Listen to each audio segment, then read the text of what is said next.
جہاں میں نے آپ کو بتایا کہ 521 بلین کیوبک میٹر گیس کے ذخائر ہیں، اور یہ تاپی جو لائن ہے آپ کی ترکمانستان، افغانستان، پاکستان اور انڈیا، یہ لائن اس کی ضرورت پوری کر سکتی ہے۔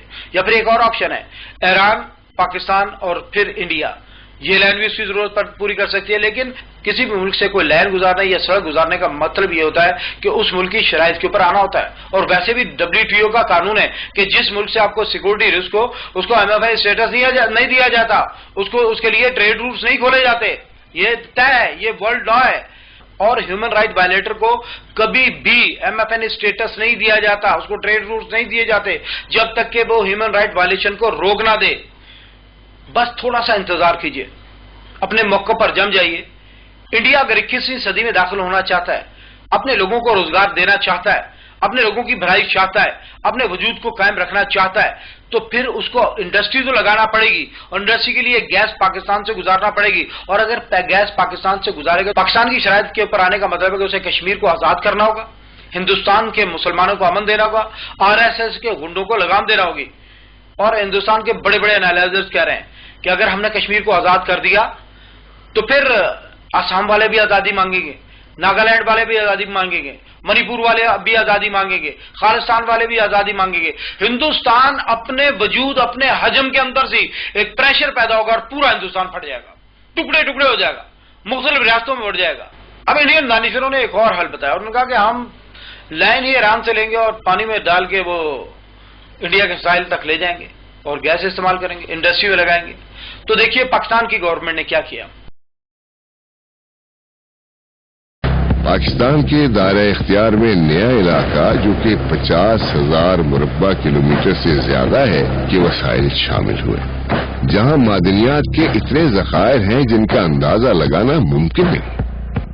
سالوں کی محنت کے بعد پاکستان کی سمندری حدود اب 350 نوٹیکل مائل تک ہے، جو کہ 2,90,000 مربع کلومیٹر کا احاطہ کرتی ہے، اور پاکستان اس خطے میں یہ توسیع حاصل کرنے والا پہلا ملک ہے۔ اس کا مطلب ہے کہ پاکستان کی سمندری حدود 2,90,000 مربع کلومیٹر تک پھیل چکی ہے۔ انڈیا کے لیے راستہ ہی نہیں رہا، وہ جہاں سے بھی ڈالے گا لینڈ وہ پاکستان کی حدود ہوگی، اور پاکستان کو اس کو ٹیکس دینا پڑے گا، پاکستان کو ریونیو دینا پڑے گا، پاکستان کی شرائط کے اوپر آنا پڑے گا۔ یہ اللہ رب العزت کی شان ہے، اللہ بہت بڑا ہے، اللہ بہت بے نیاز ہے۔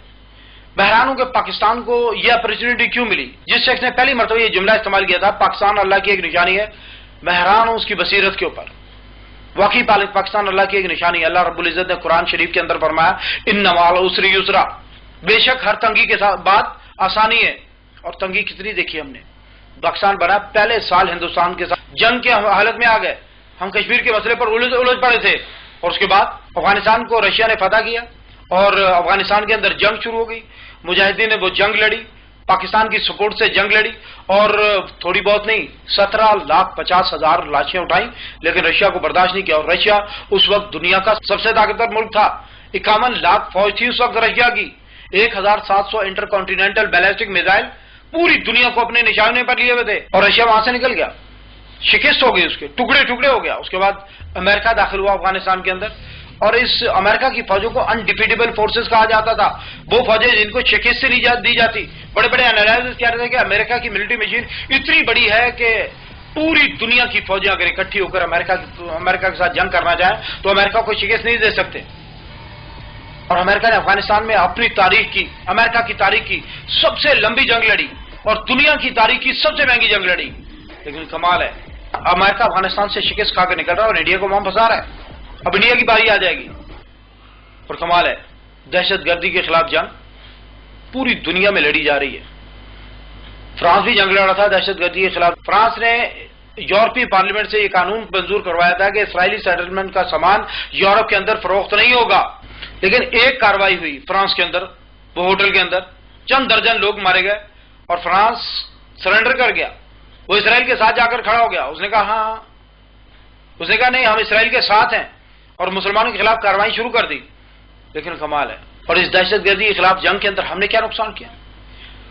ہماری عورتوں کے بازاروں میں دھماکے ہوئے، ہماری مسجدوں میں دھماکے ہوئے، ہمارے GHQ میں دھماکے ہوئے، ہمارے 60,000 سے زیادہ لوگ مارے گئے، لاہور میں اپنے بچوں کا قیمہ ہم نے اکٹھا کیا، ہم نے بہت تکلیف اٹھائی، بہت تکلیف اٹھائی، اور اللہ کی قسم یہ دنیا کی سخت ترین قوم ہے جس کی اللہ رب العزت نے اس انداز میں تربیت کی ہے، ہر آزمائش سے گزارا ہے اس کو، اور اللہ تعالیٰ نے اس کے بعد یہ تحفہ ہمیں دیا گوادر کا کہ ہاں اب تم اس قابل ہو، اس کو سنبھال سکتے ہو۔ اور ہمارے دشمن بے چین ہیں، وہ اس کو برداشت کرنے کو تیار ہی نہیں ہے۔ گوادر پروجیکٹ کے اوپر ان کی جان نکل جاتی